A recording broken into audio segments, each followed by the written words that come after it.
Students, आज हम अपने बायोलॉजी का एक टॉपिक स्टार्ट करने वाले हैं जिसका नाम है fundamental unit of life. Fundamental unit of life cell को कहते हैं और ऐसा क्यों कहा गया है क्योंकि सेल जो होता है वो हमारा जो बॉडी है उसका स्ट्रक्चर भी बनाता है और उसका फंक्शन भी डिसाइड करता है। एक सेल से मल्टीपल सेल बनते हैं जिनको टिश्यूज कहते हैं। टिश्यूज से फिर हमारे ऑर्गन्स बनते हैं। ऑर्गन्स के बनने के बाद ऑर्गन सिस्टम बनता है और ऑर्गन सिस्टम से पूरी की पूरी हमारी ऑर्गेनिज्म तैयार होती है, चाहे वो प्लांट हो, एनिमल हो या हमारी खुद की ह्यूमन बीइंग की बॉडी हो। तो जिस तरीके से आप एक बिल्डिंग बनाते हैं, एक एक ब्रिक्स होती हैं, एक एक ईंटें लगा के आप दीवार बनाते हैं, दीवार से फिर कमरे होते हैं, फिर उनको आप अलग अलग नाम देते हैं कि किचन है, एक बेडरूम है, एक डाइनिंग रूम है, एक ड्राइंग रूम है। तो उसी तरीके से एक जो बिल्डिंग ब्लॉक होता है, सेल को बिल्डिंग ब्लॉक भी कहते हैं। क्यों कहते हैं? क्योंकि वो प्राइमरी यूनिट होता है किसी भी ऑर्गन को बनने के लिए, किसी भी ऑर्गेनिज्म को बनने के लिए, किसी भी टिश्यू को बनने के लिए। और सेल ही डिसाइड करता है कि वो ऑर्गेनल या ऑर्गन सिस्टम कैसे फंक्शन करेगा, क्या काम करेगा।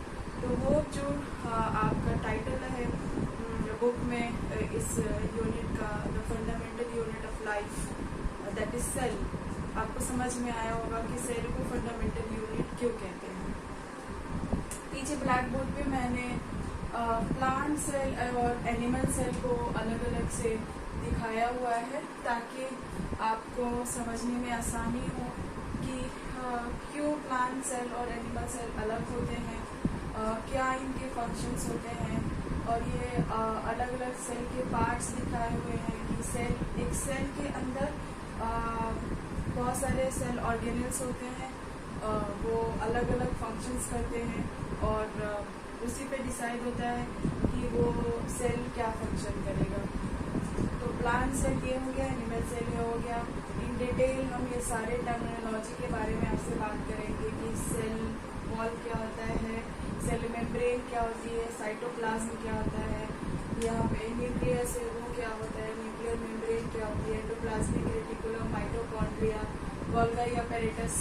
ये सारे टर्म्स आपको एक एक करके क्लियर करेंगे कि ये सारे टर्म्स क्या होते हैं, प्लांट और एनिमल सेल में अलग अलग से डिफ्रेंशिएट कैसे करना है। तो इस फिगर को आप ध्यान से देखें। एक मेरा सजेशन रहेगा कि आप एक पेन पेंसिल लेके बैठे ताकि मैं कुछ इम्पॉर्टेंट चीज़ें बोलूँ, सब चीज़ें लिख नहीं सकते, तो आप उसको नोट डाउन करें। और अगर आपको PDF फॉर्म में कोई नोट्स चाहिए तो कमेंट करें, हम आपको प्रिपेयर करके आपको शेयर करेंगे। तो आइए स्टार्ट करते हैं। सबसे पहले हम इंट्रोडक्शन अभी स्टार्ट करेंगे कि what is cell. Cell is the fundamental unit of life because it form the structure and function of the body, so it is the basic unit of life. Cell को सबसे पहले किसने coin किया था कि cell term क्या होता है, सेल होता क्या है। सेल टर्म को जो सबसे पहले कॉइन किया वो थे रॉबर्ट हुक। रॉबर्ट हुक ने 1831 में सबसे पहले एक टर्म कॉइन किया सेल, जो कि उन्होंने खुद की डिज़ाइन की हुई माइक्रोस्कोप के अंदर देखा एक कॉक सेल से।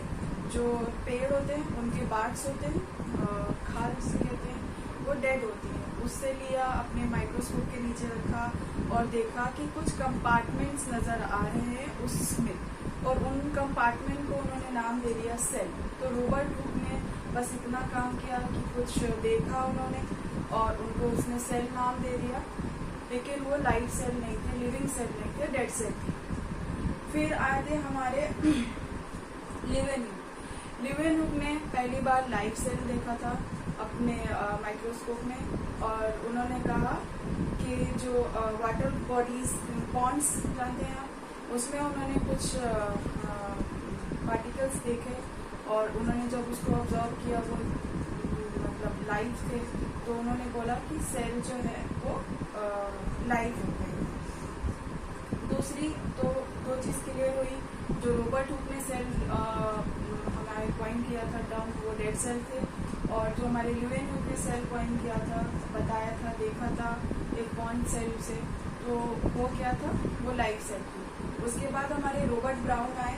रॉबर्ट ब्राउन ने क्या कहा, डिस्कवर किया न्यूक्लियस को। उन्होंने कहा कि न्यूक्लियस जो होता है पार्ट ऑफ द सेल होता है और ये क्रूशियल पार्ट परफॉर्म करता है किसी भी सेल को फंक्शन करने के लिए। फिर हमारे शिदेन एंड शॉन आए। शिदेन एंड शॉन जो थे साथ में नाम लिया जाता है इनका, क्योंकि इन्होंने मोर और लेस सेम बातें कही थी। शिदेन ने 1831 में बोला कि जो प्लांट है, वो प्लांट सेल जो है वो जितने भी प्लांट है वो सेल से बने हुए होते हैं। शॉन ने कहा कि ना सिर्फ प्लांट्स बल्कि एनिमल्स भी जो हैं वो सेल से बने हुए होते हैं। फिर आए ब्राउन ने कहा कि सेल थ्योरी का जो दूसरा पार्ट था वो उन्होंने प्रपोज किया that the cell are the basic unit of life. Carl Brown ने क्या कहा, जो हमारी सेल थ्योरी है उसका एक पार्ट कहा। उन्होंने कहा कि सेल जो होता है वो बेसिक यूनिट ऑफ लाइफ होता है। उसके बाद वर्चाव जी आए और वर्चाव जी ने पूरे सेल थ्योरी को कंक्लूड किया। उन्होंने कहा कि सेल जो है वो प्री एग्जिस्टिंग सेल से आता है, कहीं रेंडमली कहीं से नहीं आ जाता है। Every cell is arise from a pre existing, पहले से कोई सेल होता है वहां से अराइज होके जो होती है हमारी नई सेल आती है। ठीक है, तो अब हम आते हैं सेल थ्योरी को कंक्लूड करना, क्योंकि आपके एनसीईआरटी के बुक में सवाल आ जाता है कि डिफाइन सेल थ्योरी। तो सेल थ्योरी को आप कैसे डिफाइन करेंगे, that all the plants and animal are composed of cells and this is the basic unit of life. We presented by that theory is presented by two biologist. अभी आपको बताया, एक साथ नाम लेते हैं, शिदेन एंड शॉन। दोनों लोगों ने कहा कि all plants and animal are made up of cell. ये सेल थ्योरी का पहला पार्ट हुआ। दूसरा पार्ट सेल थ्योरी का क्या कहता है, that is further expanded by the Virchow. Virchow ने कहा that all the cells are coming from pre existing cell. तो दोनों आप कंक्लूड करके सेल थ्योरी के बारे में डेफिनेशन लिखेंगे या बताएं। अब हम आते हैं टाइप्स ऑफ ऑर्गेनिज्म के बारे में बात करते हैं कि कितने तरीके के ऑर्गेनिजम्स होते हैं। There are basically two types of organism, या तो वो यूनिसेलुलर होगा या मल्टी सेलुलर होगा। अगर दो भी सेल से बना है तो उसको मल्टी सेलुलर बोलेंगे। एक सेल से बने हुए, यूनी मतलब वन, मल्टी मतलब एक से ज्यादा। तो यूनिसेलुलर जो सेल्स होते हैं वो बहुत ही बेसिक उनकी स्ट्रक्चर होती है। एक सेल है, ज्यादा सेल वॉल होगा, साइटोप्लाज्म होगा, न्यूक्लियस होगी और न्यूक्लियर मेम्ब्रेन होगी या नहीं भी हो सकती है। जितना भी सेल एक फंक्शन होता है, चाहे वो खाना खाने से लेके एक्सक्रीशन तक, ingestion, digestion, excretion, respiration, circulation, सब के सब एक सेल के अंदर ही परफॉर्म होगा। वैसे सेल की बॉडी को क्या बोलते हैं, यूनिसेलुलर ऑर्गेनिज्म। और यूनिसेलुलर ऑर्गेनिज्म के एग्जाम्पल्स हैं अमीबा, पैरामीशियम, बैक्टीरिया एक्सेट्रा। ये सब जो होते हैं सिंगल सेल से बने होते हैं जो कि सारे फंक्शंस बॉडी के परफॉर्म करते हैं। मल्टी सेलुलर क्या होता है, मेड अप ऑफ 2 और मोर देन 2 सेल्स, और अलग अलग सेल्स अलग अलग फंक्शंस परफॉर्म करते हैं। एक ही सेल एक सारे बॉडी के फंक्शन नहीं परफॉर्म करते हैं। मल्टी सेलुलर की ये खासियत है कि अलग अलग सेल्स जो है मिलके अलग अलग टिश्यूज, अलग अलग ऑर्गन्स बनाते हैं और फिर वो अलग अलग फंक्शंस को परफॉर्म करते हैं। उनकी शेप और साइज जो होती है अलग अलग होती है, डिपेंड करता है कि वो सेल क्या फंक्शन करता है। जो मसल्स की सेल होती हैं वो अलग होती हैं, जो हमारे बोन्स की सेल होती हैं वो अलग होती है, ब्लड सेल अलग होता है।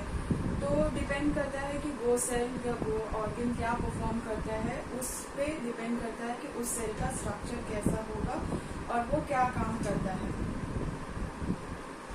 तो टाइप्स ऑफ ऑर्गेनिज्म के बात करने के बाद टाइप्स ऑफ सेल्स के बारे में बात करेंगे। ऑर्गेनिज्म तो 2 तरीके के पढ़ लिया, और यूनिसेलुलर एंड मल्टी सेलुलर। अब हम टाइप्स ऑफ सेल की बात करते हैं। 2 तरीके के सेल्स होते हैं, एक होता है प्रोकैरियोटिक सेल, एक होता है यूकैरियोटिक सेल।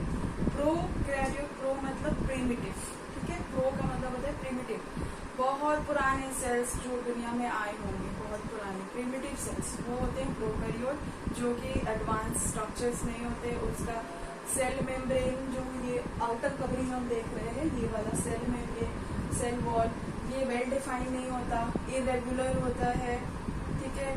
जो अंदर ऑर्गेनेल्स है, सेल ऑर्गेनेल्स, वो कोई मेम्ब्रेन बाउंड होता भी नहीं होता है। न्यूक्लियस जो होता है वो वेल डिफाइंड नहीं होता। न्यूक्लियस के अंदर जो क्रोमैटिन मटेरियल होता है, जो हमारी जीन्स या डीएनए बनाती है, क्रोमोसोम्स बनाती है, वो ऐसी यहाँ वहाँ पड़ी होती है, कोई एक न्यूक्लियस के अंदर वेल डिफाइंड होकर नहीं पड़ी होती है।